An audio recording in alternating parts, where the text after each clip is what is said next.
बच्चों, आज हम बात करेंगे भारत में पुर्तगाली शक्ति के पतन के कारणों पर। ठीक है, प्रीवियस क्लासेस में हमने बात कर ली थी भारत में पुर्तगालियों का आगमन कैसे हुआ, उनकी क्या क्या नीतियां रहीं भारत में और उनके प्रमुख गवर्नर जो आए पुर्तगालियों के, उस पर हमने चर्चा कर ली है। ठीक है, अब आगे हम चर्चा करने जा रहे हैं भारत में पुर्तगाली शक्ति के पतन के कारणों पर। ठीक है क्या बच्चों? पुर्तगाली लगभग 100 सालों तक, एक शताब्दी तक हिंद महासागर क्षेत्र में, इंडियन ओशन रीजन में अपना व्यापारिक एकाधिकार बनाए रखे, लगभग 100 वर्षों तक। ठीक है, हिंद महासागर के क्षेत्र, अरब सागर, बंगाल की खाड़ी और भारत के पश्चिमी तटों पर उन्होंने अपना जो व्यापारिक एकाधिकार था वो बनाए रखा। ठीक है, लेकिन फिर भी वो भारत में एक स्थायी सत्ता स्थापित नहीं कर पाए।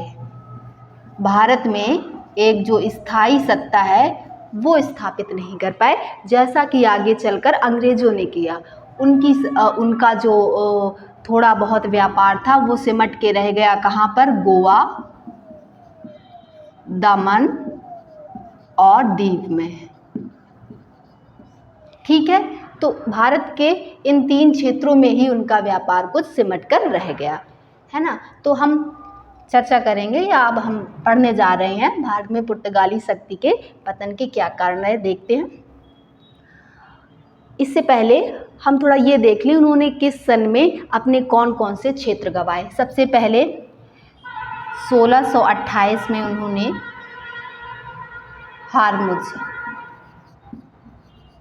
हारमुज को गंवा दिया। किसको? ईरान को।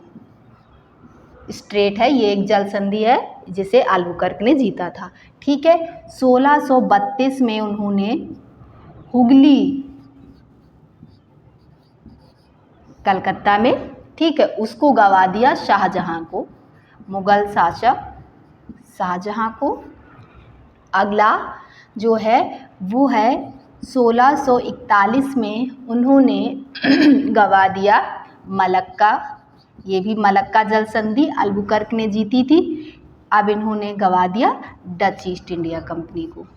ठीक है, 1656 में सीलोन यानी कि श्रीलंका को गंवा दिया। किसको? डच ईस्ट इंडिया कंपनी को ही। ठीक है, तो और आगे 1739 में बसील, मुंबई में गंवा दिया मराठाओं को।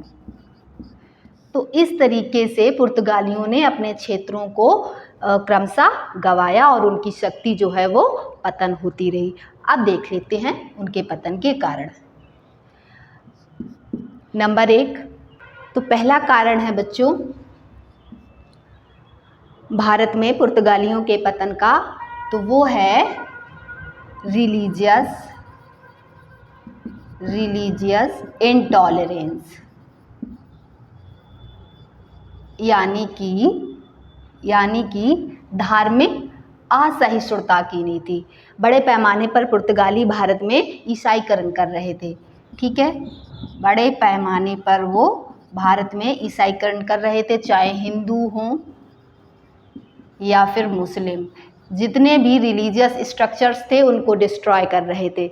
ठीक है, मानवीय यातनाएं दे रहे थे, अंग विच्छेदन कर रहे थे। तो इस तरीके के जो उनकी क्रुएलिटी थी वो भारत में दिखाई देने लगी, जिससे जनता में पुर्तगालियों के प्रति रोष या गुस्सा उत्पन्न हो गया। ठीक है, अगला नंबर देख लेते हैं। Corruption and mismanagement. इसका अर्थ है बेटा, भारत में जो पुर्तगाली कंपनी थी वो स्टेट स्पॉन्सर्ड थी, मतलब कि सरकार की तरफ से इसको स्पॉन्सर किया जा रहा था। तो इसके जो ऑफिशियल्स थे वो क्या थे? वो करप्ट थे। वो एम्पायर बिल्डिंग की जगह पर पर्सनल वेल्थ बना रहे थे। क्या कर रहे थे? पर्सनल वेल्थ बना रहे थे, मतलब कि भ्रष्टाचार करके खुद पैसा कमा रहे थे। ठीक है, अगला देख लेते हैं। ये था वीक नेवी, मतलब कि कमज़ोर नौसेना। इनिशियली तो इनकी नौसेना ठीक थी, लेकिन बाद में जब डच ईस्ट इंडिया कंपनी भी आई और इंग्लिश ईस्ट इंडिया कंपनी या ब्रिटिश ईस्ट इंडिया कंपनी आई, तो इनकी जो नेवी थी वो क्या हो गई, वो आउटडेटेड हो गई। इन्होंने अपडेट नहीं किया, और डच और ब्रिटिश ईस्ट इंडिया कंपनी की जो नेवीज थी वो कैसी थी, वो इनसे बेटर थी। ठीक है, अगली बात कर लेते। और इसके अलावा इनके पास ह्यूमन रिसोर्सेज की कमी थी, इनके पास कोई मिलिट्री नहीं थी, मतलब कि स्थल सेना थी नहीं इनके पास। अल्बुकर्क भारत से ही सैनिकों की भर्ती करता था, है ना। पुर्तगाल एक बहुत छोटा देश है, वहाँ पर लोगों की कमी थी, है ना। अगला कारण जो है वो था भारत में ही कुछ स्ट्रॉन्ग जो किंगडम्स थे उनका राइज हो रहा था, rise of strong kingdoms in India. जैसे कि कौन कौन से इसमें थे बच्चा, आपके मुगल और मराठा। मुगलों ने जब दक्षिण भारत की तरफ विस्तार किया तो पुर्तगालियों को जो दक्षिण भारत में विजयनगर साम्राज्य में जो व्यापारिक एकाधिकार प्राप्त थे वो इनसे छीन लिए गए। ठीक है, पश्चिमी तट पर मराठाओं ने इनको चैलेंज कर दिया, किसको, पुर्तगालियों का। इससे भी इनकी शक्ति जो है वो छीन हुई। अगला कारण है जो अदर यूरोपियन कंपनी आ रही थी, जैसा हमने इसमें बात करी, कंपटीशन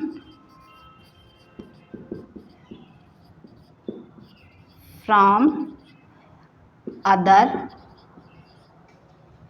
यूरोपियन कंपनीज। ठीक है, जो कि कौन कौन सी थी, डच एंड ब्रिटिश। तो ये कंपनियां भी काहे के लिए आ रहे थे, ये सभी लोग ये भी व्यापार के लिए आ रहे थे, जैसे कि पुर्तगाली आए थे। तो इनसे भी, और ये इनसे कैसे थे, पुर्तगालियों की अपेक्षा ये ज़्यादा संगठित और डिसिप्लिन्ड थे, और इनकी नेवी भी अच्छी थी। ठीक है, अगला नंबर देख लेते हैं, जो कि 1612 में पुर्तगालियों की हार हुई बैटल ऑफ स्वाली में। किससे, बैटल ऑफ स्वाली, जो कि सूरत के निकट है। पुर्तगाली हार गए अंग्रेजों से, और फाइनली ये क्या हुए, कमज़ोर पड़ गए। ठीक है, अगला देख लेते हैं जो सबसे मुख्य कारण है। 1580 में 1580 में ही पुर्तगाल पर स्पेन का अधिकार हो गया था, एनेक्सेशन हो गया था। स्पेन और पुर्तगाल दोनों ही यूरोप में पड़ोसी देश हैं। स्पेन बड़ा है, पुर्तगाल छोटा है, तो स्पेन ने पुर्तगाल पर क्या कर लिया था, अपना कब्जा कर लिया था। ठीक है, तो अब स्पेन पुर्तगाल की जो उपनिवेश थे पूर्व की तरफ, उन पर कोई ध्यान नहीं दे रहा था। कहने का अर्थ है पुर्तगाल की जो राजनैतिक और जो आर्थिक स्वतंत्रता थी वो छिन गई। अब उन्हें जो भी काम करना है वो स्पेन से पूछ के करना है। तो स्पेन बिल्कुल इच्छुक नहीं था पूर्व की तरफ व्यापार करने में, वो इच्छुक था वेस्ट की तरफ, पश्चिम की तरफ, मतलब कि अमेरिकी क्षेत्रों में इच्छुक था, वहाँ पर अपना व्यापार करने में। इसलिए जो पुर्तगाल है उसकी शक्ति और भी कमज़ोर पड़ती चली गई।